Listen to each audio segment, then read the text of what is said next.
नमस्कार विद्यार्थी मित्रांनो, मी खेमराज चामोरशीकर तुमचं एऑनआयच्या ऑनलाईन प्लॅटफॉर्म स्वागत करतोय। आपण जी सिरीज सुरू केलेली आहे ज्यामध्ये आपण राज्यसेवेचे PYQ डिस्कस करतोय, इयर वाईज डिस्कस करतोय, त्याचा सोर्स आणि रिलेटेड कोणकोणता कॉन्सेप्ट अजून तुम्हाला अभ्यास करायचा आहे, ज्याचा फायदा तुम्हाला जी आता होणारी एग्जाम आहे राज्यसेवा 2024 ची त्यासोबत कंबाइंड आणि येणाऱ्या ज्या आपण एग्जाम्स आहेत त्या सर्व त्या काय तर तुम्हाला त्याचं मदत होईल। तर आज असाच आपण डिस्कस करणार आहोत जो पेपर आहे 2022 चा झाला होता, कधी तर 21 ऑगस्ट 2022 ला झाला होता। 2022 चा राज्यसेवेचा पेपर आहे, त्यामधील सर्व सायन्सचे प्रश्न 20 प्रश्न एकूण विचारले जातात, ते सर्व प्रश्न आपण डिस्कस करत असतो। पण आपण हे 20 प्रश्न दोन भागामध्ये डिवाइड करतो, दोन पार्ट मध्ये डिस्कस करत असतो, कारण जर पुन्हा डिस्कस करायचं म्हटलं तर कदाचित सव्वा तास लागेल, ज्यामुळे तो व्हिडिओ थोडा मोठा होईल आणि म्हणून आपण अर्ध्या तासाची किंवा पाऊण तासाचा काहीतरी व्हिडिओ रेकॉर्ड करत आहोत। ठीक आहे, तर आता या भागामध्ये तसंच आपण 2022 चा याला पण आपण दोन भागामध्ये डिवाइड करू, दोन भागांमध्ये रेकॉर्ड करू। हा पहिला पार्ट आहे, याच्यानंतर लगेच दुसरा पार्ट सुद्धा येईल। तर या पहिल्या भागामध्ये आपण पहिले 10 प्रश्न आहेत ते डिस्कस करणार आहोत। चला तर बघूया काय प्रश्न विचारला होता पहिला। बरं, याची जर नोट्स, याची PDF किंवा हे व्हिडिओची लिंक, बाकी इतर नोट्स जर तुम्हाला हवे असतील तर दोन टेलिग्राम चॅनल आहेत, एक आहे MPSC एऑनआयस MPSC_एऑनआयस आणि दुसरा आहे एस एक्झाम रेस। याला सर्च करताना एस द रेस म्हणून सर्च करा, तुम्हाला हे दोन्ही पण चॅनल काय तर मिळतील। बघा, पहिला प्रश्न काय विचारला होता, खालीलपैकी कोणती पद्धत पृथ्वी आणि ग्रह यामधील अंतर मोजण्यासाठी वापरतात। आता याचा उत्तर तुम्हाला 11व्या वर्गामध्ये मिळतो। याचं उत्तर तुम्हाला 11व्या वर्गातून जो पहिला चॅप्टर आहे युनिट्स अँड मेजरमेंट त्यामध्येच मिळतो, 10 वर्गापर्यंत याचं उत्तर नाही। आणि सेम प्रश्न आयोगाने हा लगातार म्हणजे 2 वर्षी कंटिन्यूअस विचारलेला प्रश्न आहे। आन्सर आहे काय तर याचं बघा, मेजरमेंट्स ऑफ लार्ज डिस्टन्स मोजण्यासाठी जी पद्धत यूज केली जाते ती पद्धत कोणती आहे तर ती आहे पॅरालॅक्स मेथड, ज्याला म्हटलं जातं पॅरालॅक्स मेथड म्हटलं जातं लार्ज डिस्टन्स मोजण्यासाठी। छोटे डिस्टन्स मोजण्यासाठी इथंच सांगतोय, लक्षात ठेवा, कारण लार्ज डिस्टन्सवर आयोगाने दोनदा प्रश्न विचारले। लहान डिस्टन्स मोजायचे आहेत तर शाळेमध्ये कदाचित तुम्हाला आठवत असेल स्क्रू गॉज किंवा मग वर्नियर कॅलिपर जे होते, पण त्याच्यामुळे फार काही छोटे डिस्टन्स मोजले जात नाही, तर म्हणून काय तर मग त्यासाठी मग मायक्रोस्कोप किंवा इलेक्ट्रॉन मायक्रोस्कोपचा काहीतरी यूज केला जातो। पण लार्ज डिस्टन्ससाठी लक्षात ठेवा पॅरालॅक्स मेथड यूज केला जातो। थोडक्यात सांगतो की लार्ज डिस्टन्स आहे काय। लेट्स से की सपोज या ठिकाणी एखादी वस्तू आहे जी खूप दूरपर्यंत अंतरावर आहे, या ठिकाणी मी एक टेलिस्कोप ठेवतो ज्याला T1 लिहितोय, या ठिकाणी एक टेलिस्कोप ठेवतो ज्याला T2 म्हणतोय। आता बेसिकली हा पॅरालॅक्स जो नाव आलाय हा कुठून आला तर जर तुम्ही असा एक अंगठा किंवा एखादी वस्तू अशी जर पकडली आणि एक डोळा बंद केला तर तुम्हाला एका ठिकाणी दिसतं, त्यानंतर दुसरा डोळा जर बंद केला तर तीच वस्तू दुसऱ्या ठिकाणी दिसल्याची भास होते। आहे तर ती वस्तू एकाच ठिकाणी पण आपल्याला भास होतोय दोन ठिकाणी। तर अशा ज्या दोन ठिकाणी आहे बघा, वस्तू आहे तर एकाच ठिकाणी, पण काय तर आपला जसा आपण जो बघण्याचा जो सोर्स आहे, जो आय आहे, डोळा आहे, तो जर बदलला तर काय तर त्याची जागा बदलत आहे। तसंच काय तर इथं दोन टेलिस्कोप ठेवू, जसं दोन डोळे होते त्या प्रकारे इथं दोन टेलिस्कोप ठेवले जे काय तर पृथ्वीवर आहे आणि या ठिकाणी ऑब्जेक्ट आहे। आता याला अँगलला काय म्हणतात तर याला म्हणतात पॅरालॅक्स अँगल म्हटलं जातं, याला म्हणायचं पॅरालॅक्स अँगल, ज्याला आपण थीटाने डिनोट करू। ठीक आहे, आता आपल्याला अंतर कशाचा काढायचं की या पृथ्वीपासून हा जो ऑब्जेक्ट आहे त्याचा अंतर काढायचा आहे। हा अंतर एवढा काढायचा आहे, या ठिकाणी मी लेट्स से की x हा नाव देतोय। ठीक आहे, तर आता OX याची व्हॅल्यू कशी काढली जाते तर हा T1 आणि T2 मधला अंतर T1 T2 डिवाइडेड बाय हा जो थीटा आहे तो, या फॉर्म्युलाने काय तर हा आपल्याला OX अंतर म्हणजे हा काय तर आता ऑब्वियस आहे, जॉमेट्रीचा भाग आहे, तर या फॉर्म्युलाने काय तर हा काढते। पण लक्षात घ्या मित्रांनो की आयोगाने 2 प्रश्न विचारले की लार्ज डिस्टन्स मोजण्यासाठी किंवा पृथ्वीपासून दुसऱ्या कुठल्या ग्रहाचा किंवा एखाद्या ग्रहाचा जो रेडियस आहे, डायमीटर आहे, एवढा मोठा डिस्टन्स मोजायचा आहे, तर अशा वेळेस कशाचा यूज केला जातो मेथड काय तर पॅरालॅक्स। हा फॉर्म्युला तेवढा लक्षात ठेवा थोडाफार, याच्यावर एखादं न्यूमरिकल कदाचित विचारलं जाऊ शकतो, कारण फॉर्म्युला फार सोपी आहे आणि पॅरालॅक्सचा 2दा विचारलेला आहेतच। सोर्स लक्षात ठेवा, यावर तुम्हाला अजून डिटेल माहिती वाचायला मिळेल। नेक्स्ट पुढचा प्रश्न बघा काय आहे की न्यूमरिकल आहे, 110 ओहम रोध असलेल्या उपकरणाच्या दोन टोकांमध्ये 33 व्होल्ट विभवांतर प्रयुक्त केले असता उपकरणातून काही विद्युतधारा वाहते। काहीतरी एवढं ओहम आहे म्हणजे एवढं रेजिस्टन्स दिले आणि एवढं काहीतर पोटेन्शियल डिफरन्स दिले 33 व्होल्ट, आणि अशा वेळेस काय तर काहीतरी ऑब्वियस आहे, काहीतरी करंट आहे, इलेक्ट्रिक करंट आहे, तो फ्लो होणार आहे।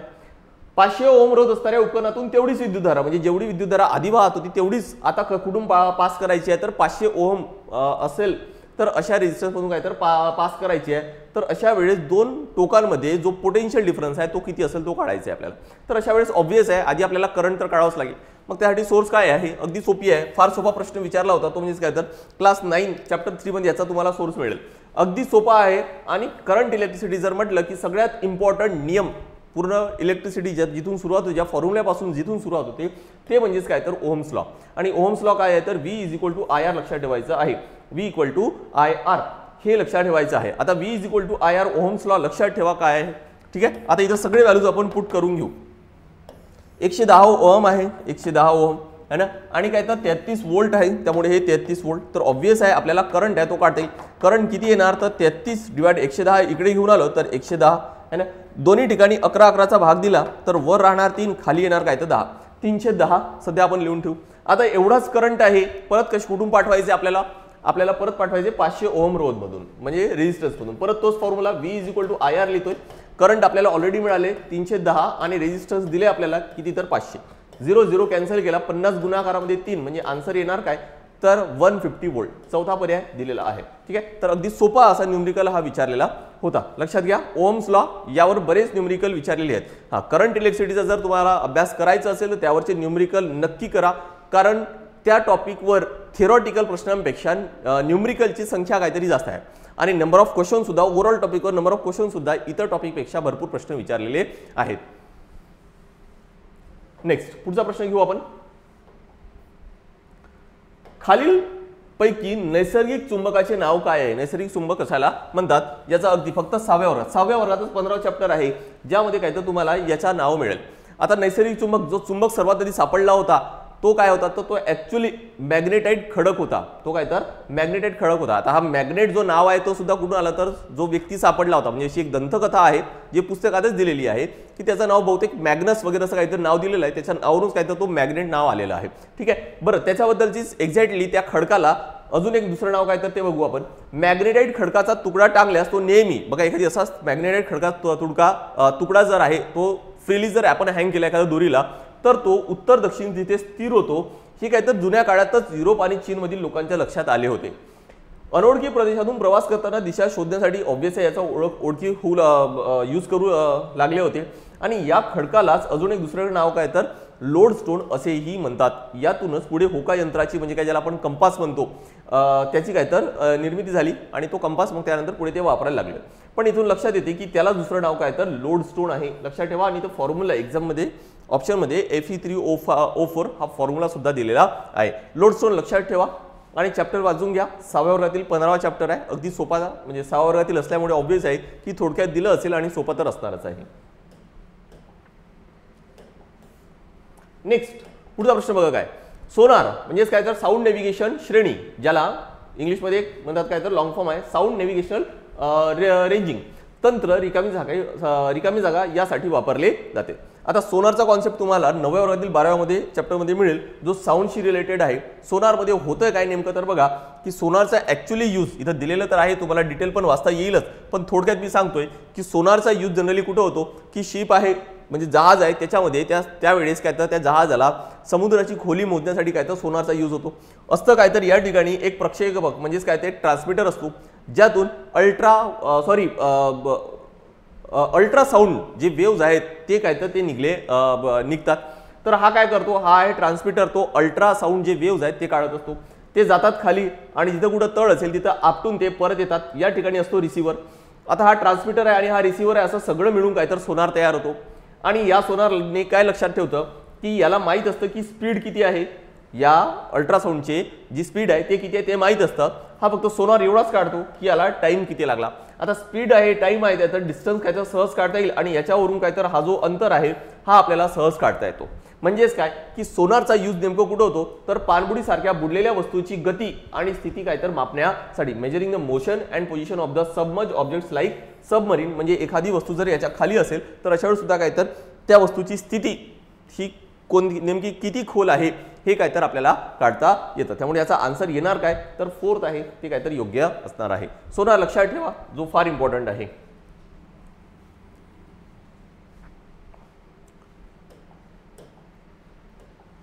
नेक्स्ट पुढचा प्रश्न बघू.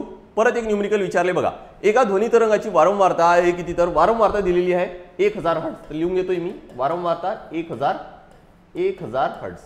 आणि तरंग लांबी आहे 0.25 मीटर, म्हणजे तरंग लांबी 0.25 मीटर. जर तो एका विशिष्ट माध्यमात किती वेळासाठी तर 5 सेकंदासाठी, म्हणजे टाइम पण दिलेला आहे की टाइम आहे किती तर 5 सेकंदासाठी जर प्रवास करत असेल तर कापलेले अंतर काढायचे, म्हणजे काय तर डिस्टन्स काढायचे आपल्याला, राईट. आता हा काय दिलाय तर कशाशी रिलेटेड प्रश्न आहे तर बघा परत तोच चॅप्टर आहे 9व्या वर्गातील 12वा चॅप्टर जो साऊंडशी रिलेटेड आहे, ध्वनीशी रिलेटेड आहे. त्याच्यामध्ये सोनार अल्ट्रासाऊंड त्याचं यूज पण दिले आणि परत त्याच्या आधी थोडंसं आधीच त्या चॅप्टरमध्ये आपल्याला फॉर्म्युला पण दिले की वेग याचा फॉर्म्युला आहे काय तर अंतर डिवाइड बाय काल, म्हणजेच काय की speed is equal to distance upon time. हा फॉर्म्युला तर आपल्याला माहिती आहे, पण जर एखादी वेव्ह असेल त्यासाठी फॉर्म्युला काय तर मग वेग इज इक्वल टू तरंग लांबी डिवाइडेड बाय काय तर तरंग काल. म्हणजे इथे डिस्टन्सला फक्त तरंग लांबी म्हणजे वेवलेंथ जी असते, एखादी वेव्ह असते तर याच्या सारख्या पोझिशन मधल्या लगतच्या दोन सारख्या पोझिशन मधला अंतर, म्हणजे हा जसं या ठिकाणी हा आहे तर सेम पोझिशन इथं आहे, तर यामधला हा जो एवढा अंतर आहे किंवा हा एवढा अंतर आहे यालाच काय तर तरंग लांबी म्हटलं जातं. तर इथे डिस्टन्सला रिप्लेस केलं कशाने तर तरंग लांबीने, ज्याला वेवलेंथ म्हणतात. आणि जो टाइम आहे तो टाइमच आहे, फक्त नाव काय तर तरंग काल लिहिलेलं आहे. आणि 1/t म्हणजेच काय, म्हणजे याला असं पण लिहिता येईल आपल्याला λ/t, कारण तरंग लांबीला लॅम्डाने डिनोट करतात आणि तरंग कालने टीने. आता इथं 1/t याला रिप्लेस करण्यासाठी काय तर म्यूचा यूज केलं जातं, जो म्हणजेच काय तर फ्रिक्वेन्सी असतं, म्हणजे या व्हीचाच फॉर्म्युला लॅम्डा असं पण लिहिता येईल आपल्याला. हा तो इथं दिलेलाच आहे ऑलरेडी है ना, तो इथं दिलेलाच आहे, राईट. आता बस याचाच यूज करायचं आहे आपल्याला. काय दिले बघा, फ्रिक्वेन्सी दिलेली आहे, लॅम्डा दिलेला आहे, आणि जर याच्यावरून आपण जर वेग काढला तर तेवढ्या वेगाचा जर एखादी आवाज आहे, साऊंड आहे, तर तो एवढ्या वेळामध्ये किती डिस्टन्स जाईल असं विचारले. तर आता याच्यावरून आपण वेग काढून घेऊ. बघा स्पीड इज इक्वल टू काय फॉर्म्युला म्यू इंटू काय तर लॅम्डा. म्यू आहे किती तर 0.25 आणि सॉरी लॅम्डा 0.25 आहे आणि म्यू आहे किती तर 1000 हर्ट्झ. याचा अर्थ हा जर गुणाकार केला तर हा पॉईंट इथं 3 शून्य असल्यामुळे 0.3 घर समोर 250 आणि युनिट येणार काय तर मीटर पर सेकंड, कारण सगळे SI युनिटच दिलेले आहेत. तर ही वेलोसिटी निघाली. आता जर प्रश्न काय विचारले की एवढ्या वेगाने जर गेलं 250 मीटर पर सेकंडनी जर गेलं तर या 5 सेकंदामध्ये किती दूरपर्यंत जाईल हे विचारले. म्हणजेच काय आपल्याला परत आता फॉर्म्युला लिहून घेऊ की speed is equal to distance upon time. आता स्पीड लिहा किंवा इथं वेलोसिटी लिहू, हे दिलेलं आहे ऑलरेडी 250 आणि आपल्याला डिस्टन्स काढायचे आहे आणि टाइम किती आहे तर 5 सेकंद. 250 गुणाकारामध्ये 5 केलं तर आपल्याला डिस्टन्स मिळणार किती तर 1250 मीटर मिळणार आहे. एवढ्या दूरपर्यंत जाणार. एका सेकंदात 250 तर 5 सेकंदात किती, अगदी एवढा सोपा प्रश्न आहे. त्यामुळे आन्सर येणार काय तर सेकंड ऑप्शन बघा की 1250 मीटर एवढ्या दूरपर्यंत काय तर ते जाणार आहे. नेक्स्ट, अगदी सोपे प्रश्न विचारले होते, म्हणजे न्यूमेरिकल होते तरी पण काय तर ते सोपे होतेच. नेक्स्ट पुढचा प्रश्न परत एक न्यूमेरिकल विचारले, पण आता हा न्यूमेरिकल 11व्या वर्गामध्ये तुम्हाला याचा सोर्स मिळेल. 2 समतल आरशांमध्ये, म्हणजेच काय की 2 प्लेन मिरर मध्ये एक मांजर बसली आहे. 2 समतल आरशामधील कोन, म्हणजे असे 2 प्लेन मिरर आहेत आणि या दोघांमधला कोन आहे किती तर 30 डिग्रीचा आहे. असल्यास मांजरीच्या किती प्रतिमा दिसतील, म्हणजे जर आपण इकडनं जर बघत असणार तर अशा वेळेस या 2 आरशांमध्ये किती इमेजेस दिसतील असा प्रश्न विचारला. यासाठी बघा की 11व्या वर्गामध्ये 9वा चॅप्टर आहे, फिजिक्सची पुस्तक आहे, त्यामध्ये याचा तुम्हाला फॉर्म्युला मिळेल. बरं, परत एकदा सांगतोय की याच्यावर सुद्धा आयोगाने 2दा प्रश्न विचारलेत सेम याच फॉर्म्युल्यावर. कॉन्सेप्ट काय ते पण समजून घेऊ. आणि याचाच सगळा जो हे आहे कॉन्सेप्ट हा यूट्यूबवर ऑलरेडी मी व्हिडिओ एक टाकलेला आहे, त्यामुळे तो जाऊन नक्की बघा. बघा काय आहे की एन ची व्हॅल्यू कशी काढायची आहे, 360 डिवायडेड बाय थीटा. हा आहे स्मॉल एन ची व्हॅल्यू आणि थीटा म्हणजेच काय की या दोघांमधला 2 आरशांमधला अंतर. पण नेमकं n be the number of images in capital n म्हणजे काय तर नेमकं की किती इमेजेस आपल्याला पाहायला मिळतील, किती प्रतिमा पाहायला मिळतील, त्यासाठी यूज काय केलं तर कॅपिटल एन. पण या कॅपिटल एन ची व्हॅल्यू या स्मॉल एन वरून काढायचं आहे. आता बघा काय आहे की small n is an even integer. If small n ची व्हॅल्यू जर इवन इंटेजर आलं तर तुम्हाला काय करायचंय तर अशा वेळेस कॅपिटल एन काढण्यासाठी n-1 करायचे. म्हणजे हा याची व्हॅल्यू जर इवन इंटेजर आलं, म्हणजे जर समसंख्या आली तर अशा वेळेस कॅपिटल एन काढण्यासाठी इथून एक मायनस करा, डायरेक्ट काय तर कॅपिटल एन मिळेल. Similarly if n is an odd integer is exactly on the angle bisector. मग अँगल बायसेक्टर म्हणजे काय की एक्झॅक्टली या मधल्या रेषेवर, एक्झॅक्टली अँगल बायसेक्टर म्हणजे काय 30 आहे ना, तर 15-15 असेल तर एक्झॅक्टली मधल्या याच्यावर बसत आहे. बघा स्मॉल एन ची व्हॅल्यू जर ऑड आली म्हणजे विषम संख्या आली आणि जर एखादी वस्तू या एक्झॅक्ट त्या अँगल बायसेक्टर वर जर असेल तर परत त्यावेळेस सुद्धा तुम्हाला काय करायचे तर n-1च करायचे.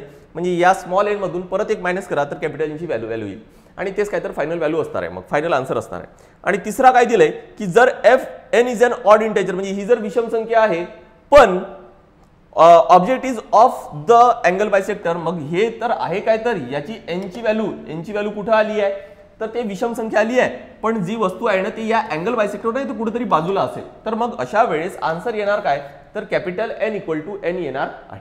ठीक आहे, तर हे 3 नियम लक्षात ठेवा आणि हा एक फॉर्म्युला. आता प्रश्न सॉल्व्ह करून घेऊ आपण. बघा, सगळ्यात आधी आपल्याला स्मॉल एन ची व्हॅल्यू काढावी लागेल. 360 डिवायडेड बाय थीटा, आणि थीटाची व्हॅल्यू आहे किती, तर 30. भाग दिला 36 भागाने 3 म्हणजे किती आले, तर 12. एन म्हणजे काय, तर 12. इवन नंबर आलंय, आणि इवन नंबर आलं तर कॅपिटल एन वस्तू कुठेही असली तरी पण कॅपिटल एन ची व्हॅल्यू काय येणार, तर n-1. म्हणजे या n-1 जर करायचं आहे, capital n equal to n-1, याचा अर्थ 12 मधून 1 गेला, आन्सर येणार काय, तर 11 येणार आहे. तिसरा पर्याय दिलेला आहे, तर हा काय तर आन्सर असणार आहे. पण नियम लक्षात ठेवा, फक्त हा एवढा करू नका, कारण काही ठिकाणी मी बघितले फॉर्म्युला हेच दिले, 360 भागाकारामध्ये थीटा -1 असाच डायरेक्ट फॉर्म्युला दिलेला आहे. पण हा डायरेक्ट फॉर्म्युलाने डिपेंड करतो की याची व्हॅल्यू नेमकी काय येत आहे, इवन येते की ऑड येत आहे. ऑड येत असेल तर मग अशा वेळेस वस्तू कुठे ठेवलेली आहे, बायसेक्टरवर ठेवली आहे की बाजूला कुठे ठेवलेली आहे, त्यावर काय तर ते डिपेंड करतं.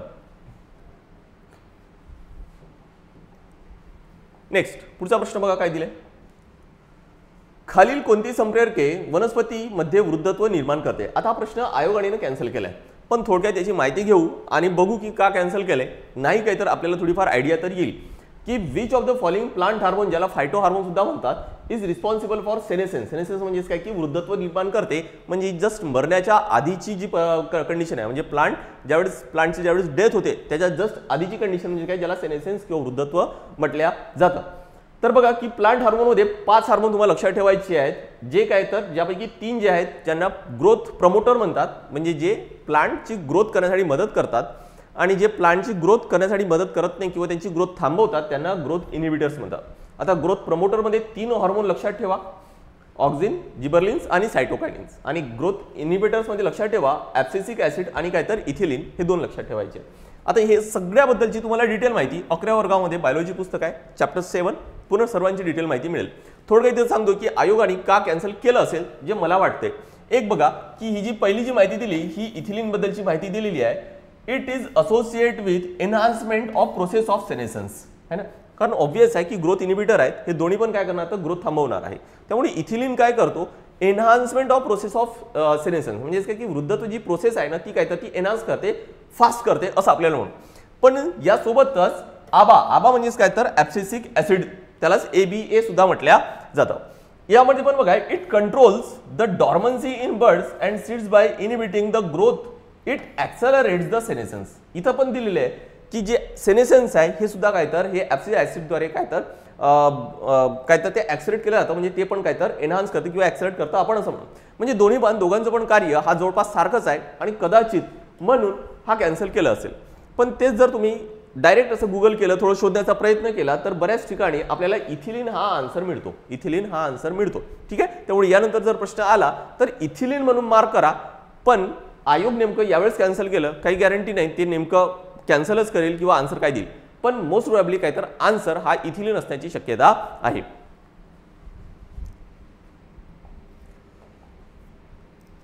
नेक्स्ट पुढचा प्रश्न बघा काय आहे. डोळ्याचा रंग पांढरा असणाऱ्या ड्रॉसोफिला च्या मादीचा डोळ्यांचा रंग लाल असणाऱ्या ड्रॉसोफिलाच्या नरासोबरोबर जर संकरण झाले, म्हणजेच बघा काय दिले की मादी जी आहे, जी फिमेल आहे, तिचा डोळ्याचा कलर आय कलर काय आहे, आय कलर आहे काय तर मादीचा पांढरा रंग आहे, व्हाईट कलर आहे. ठीक आहे, आणि जो मेल आहे त्याचा डोळ्याचा कलर आहे काय तर रेड आहे. ठीक आहे, बरोबर संकरण झाले तर त्याच्या पहिल्या F1 पिढीतील सर्व मादी ड्रॉसोफिलांच्या डोळ्यांचा रंग कोणता असेल असा प्रश्न विचारलेला आहे. बघा याचा थोडक्यात सांगतो मी की हा कशाशी रिलेटेड आहे. तुम्हाला याच्यावर डिटेल वाचायचा असेल तर तो 12व्या वर्गामध्ये 3रा चॅप्टर आहे, त्यामध्ये तुम्हाला पाहायला मिळेल. आता यामध्ये एक लक्षात घ्या की यामध्ये हे सगळा जो आहे ड्रॉसोफिलावर जो एक्सपेरिमेंट केला होता तो सायंटिस्ट कोणतर मॉर्गन, ज्याला एक्सपेरिमेंटल म्हणजे फादर ऑफ एक्सपेरिमेंटल जेनेटिक्स वगैरे असं म्हटलं जातं. ठीक आहे, का कारण त्यांनी असे काही एक्सपेरिमेंट केलेत, आणि नेमकं पहिली जनरेशन किंवा दुसरी जनरेशन नेमकं काय होणार, F1 म्हणजे काय की पहिली जनरेशन. तर अशा वेळेस त्यामध्ये ते कसे होणार आहेत हे असे काही एक्सपेरिमेंट काय तर त्या मॉर्गननी केले होते, आणि त्यांनी ड्रॉसोफिलावरच एक्सपेरिमेंट केलं होतं. त्याचं कारण काय, ड्रॉसोफिलास काय आहे, ज्याला फ्रूट फ्लाय सुद्धा म्हटलं जातं.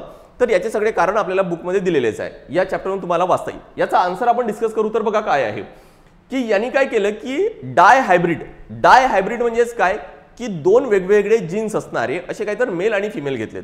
याचा अर्थ काय की याने काय केलं होतं की मॉर्गनने फिमेल आणि मेल घेतलं होतं. आता जी फिमेल होती त्या फिमेलचा जो डोळ्याचा कलर तो तर व्हाईट होता आणि बॉडी कलर होता तो काय होता तर तो येलो होता. त्याच पद्धतीने जो मेल होता त्याचा डोळ्याचा कलर तर रेड होता आणि जो बॉडी कलर होता तो होता काय तर तो ब्राऊन होता. ठीक आहे, हे लक्षात घ्या की हे डोळ्याचे कलर आहे आणि हा जो आहे हा काय तर ब्राऊन आणि इकडे या बाजूला येलो आहे हा काय तर बॉडी कलर आहे. ठीक आहे, असे दोन जीन्स घेतलेत, आय म्हणजे डोळा आणि काय तर शरीर म्हणजे काय तर बॉडी कलर, आय कलर आणि काय तर बॉडी कलर. त्यामुळे याला काय म्हणतात तर डाय हायब्रिड म्हटलं जातं. आणि यांचं काय केलं तर संकर केलं, म्हणजे हा फिमेल आणि हे जे मेल आहे यांचं काय तर संकर केलं की नेमकं पुढची जी जनरेशन येते त्यांच्यामध्ये नेमके काय सिम्पटम्स असतात ते यांनी समजून घेतले. तर बघा या बाजूला हा जो सिंबल आहे हा आहे फिमेलचा आणि हा आहे काय तर हा आहे मेलचा. ज्यावेळेस यांचा क्रॉस झाला तर अशा वेळेस बघा काय होतंय की ज्यामध्ये जीन्स आहे ते जवळ आहेत. आता हा आहे येलो आणि हा आहे काय तर व्हाईट, म्हणजे ही झाली फिमेल. फिमेलमध्ये काय असणार तर फिमेलमध्ये लक्षात घ्या की येलो आणि काय तर व्हाईट हे इथं दिलेलं आहे, येलो आणि व्हाईट. आणि हा जो मेल आहे याच्यामध्ये वाय प्लस लिहिलंय आणि डब्ल्यू प्लस लिहिलंय. तर यामध्ये लक्षात घ्या की वाय प्लस म्हणजे नेमका कोणता कलर आहे तर तो ब्राऊन आहे. ब्राऊनलाच डिनोट करण्यासाठी वाय प्लस लिहिले आणि इथं डब्ल्यू रेड कलरला डिनोट करण्यासाठी काय तर डब्ल्यू प्लस लिहिले. आता या दोघांचं जर संकर केलं तर फिमेल नेमकी कशी तयार होईल ते आपल्याला समजून घ्यायचे.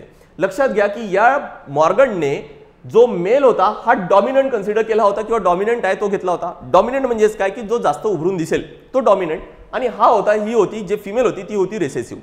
आता होणार काय तर बघा की ज्या वेळेस संकर होईल म्हणजे यामधला या एक्स आणि म्हणजे जी फिमेल आहे त्याच्यामध्ये असतं काय तर XX असतं आणि जो मेल आहे त्याच्यामध्ये असतं काय तर XY असतं. हे आपल्याला बऱ्यापैकी माहिती आहे. आता फिमेल जर तयार करायची आहे तर आपल्याला काय करावं लागेल की यापैकी एक्सचा संकर या एक्स क्रोमोझोम सोबतच व्हायला पाहिजे. एक्स आणि एक्स काहीतरी एकत्र यायला पाहिजे तरच फिमेल तयार होईल. आणि म्हणून काय केलं तर बघा यापैकी कोणती तरी एक्स कन्सिडर करू आपण आणि या बाजूचा एक्सच असायला पाहिजे, वायची आपल्याला काय तर गरज नाही.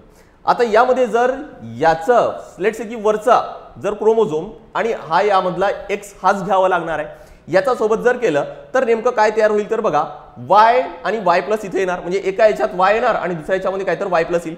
तसंच दुसऱ्यामध्ये काय येणार तर डब्ल्यू आणि काय तर एका याच्यामध्ये डब्ल्यू आणि दुसऱ्या याच्यामध्ये काय तर डब्ल्यू प्लस येणार आणि काय तर हे असं तयार होईल फिमेल. हे या पद्धतीने काय तर फिमेल तयार होणार आहे. ज्यामध्ये बघा की नेमकं काय पाहायला मिळतोय आपल्याला की F1 जनरेशन मध्ये आता बघा की याच्यामध्ये पण डॉमिनंट कोणतं राहणार, ऑब्वियस आहे की वाय प्लस आणि डब्ल्यू प्लस हे काय तर हे डॉमिनंट राहील आणि हे काय तर हे डॉमिनंट राहणार नाही. म्हणजेच काय की इथं वाय प्लस आणि डब्ल्यू प्लस आणि डब्ल्यू प्लस आताच आपण घेतलं होतं की वाय प्लस म्हणजे काय तर ब्राऊन असतो आणि डब्ल्यू प्लस म्हणजेच काय तर रेड असते. म्हणजेच जी फिमेल जनरेशन म्हणजे जी नेक्स्ट जनरेशन असणार आहे F1 त्यामध्ये फिमेल कसं असणार तर ज्यामध्ये बॉडी कशी असणार तर ब्राऊन असणार आहे आणि डोळा कसा असेल तर तो रेड असणार आहे. डोळा कसा असेल तर तो रेड असेल. आणि तेच आपल्याला विचारले बघा की F1 पिढीतील सर्व मादी ड्रॉसोफिलांच्या डोळ्यांचा रंग काय असेल तर तो लाल असणार आहे. ठीक आहे, याच पद्धतीने अजून तुम्हाला काय काय अभ्यास करायचे की ज्या वेळेस म्हणजे हे तर आहे काय तर ज्यामध्ये बघा की जीन्स जवळ आहे ज्याला लिंकेज म्हटलं जातं, पण ज्या वेळेस रिकॉम्बिनंट होतं म्हणजे काय तर जीन्स वेगळा आहे तर यावेळेस आधी त्यांनी दुसरा एक एक्झाम्पल दिलाय ज्याला क्रॉस 2 दिलेला आहे ना, तो पण अभ्यास करायचे. त्यानंतर इथं F1 जनरेशन दिले की नेमकं त्याच्यामध्ये कसे मेल आणि फिमेल कसे तयार होतील ते दिलेलं आहे. त्याच्यानंतर F2 जनरेशन पण दिलेलं आहे, ते सुद्धा नक्की अभ्यास करा कारण हा एक प्रश्न विचारला आणि तो डायरेक्ट विचारलेला आहे. मॉर्गनचा जो एक्सपेरिमेंट होता तो तसाच विचारलेला आहे की नेमकं F1 जनरेशन मध्ये फिमेल कशी असणार आहे, त्याचा डोळ्याचा रंग काय असेल. ठीक आहे, कदाचित जाऊन उद्या बॉडीचा कलर विचारेल किंवा मग आपल्याला F2 जनरेशन विचारेल किंवा क्रॉस 2 विचारेल. तर ह्या सगळ्या गोष्टी काय तर आपल्याला असं माहित असायला पाहिजे. त्यामुळे काय तर या चॅप्टरमध्ये तुम्हाला ते पूर्ण डिटेल वाचता येईल. जर नाही समजलं तर मागे पुढे कधीतरी नक्की मी एखादी व्हिडिओ यावर नक्की रेकॉर्ड करणार आहे आणि तुम्हाला आपल्या A1 Ask चॅनलवर नक्की पाहायला मिळेल. तर याचा आन्सर येणार काय तर सेकंड ऑप्शन असेल.